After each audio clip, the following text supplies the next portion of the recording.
I'm going to suggest that you have regularly scheduled check-in meetings individually with your team members, regularly scheduled check-in meetings.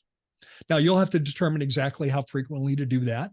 It might be something you do quarterly, might be something you do semi-annually. I would suggest that it needs to be done at least semi-annually, perhaps quarterly if you can, depending on the size of your team.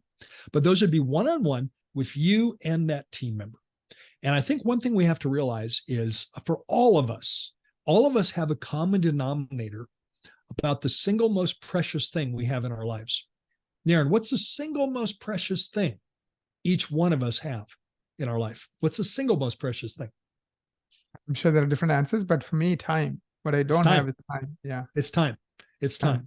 And when you are spending time one-on-one with a team member, you're giving them that gift of your time.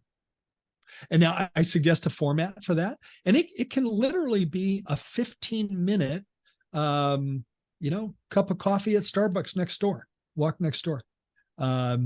It can literally be a 15-minute check-in. But I would start by checking in with them personally. How are things at home? Now, Naren, we've talked about what it means to have a relationship-driven practice, haven't we? We've talked about that. I feel like that is such a core component of a thriving. What is a relationship-driven practice? It's where we know our patients' names, we know their spouses' names, we know their kids' names, we know their hobbies, we know their interests, we know the dog's name, we know what college they went to, we know what their faith is, we know the values in their life. Maybe we know that Linda's taking care of an elderly mother right now. One of your patients named Linda's taking care of her elderly mother.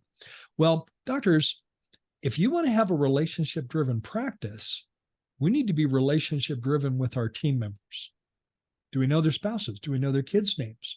Do we know the challenges that they're experiencing right now? Do we know the dog's name? For our animal lovers, and so many people are animal lovers, those four-legged family members, they literally are family members. Do we know the dog's name? Do we know what they like to do in their free time? Do we know their faith? Do we know the things they might be dealing with right now?